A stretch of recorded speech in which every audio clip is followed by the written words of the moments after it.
Spiritual leadership can play a very positive role or a very negative role. It depends on whether the spirit represented is a positive spirit or a negative spirit. We sometimes forget that Hitler was a very spiritual man. So mere spirituality is not enough. We have to ask the question, what kind of spirituality?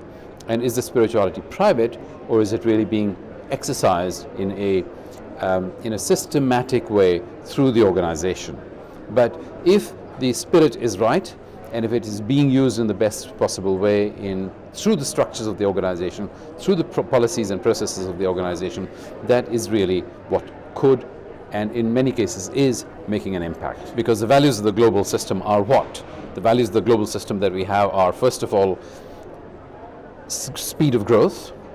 Growth is good in itself, measured in a very particular narrow way, rather than growth in a holistic way. Secondly, I, as an individual, am the most important thing. This is what our business schools teach, and society can go hang, the environment can go hang. Thirdly, science and technology will enable us to solve all the problems of the world.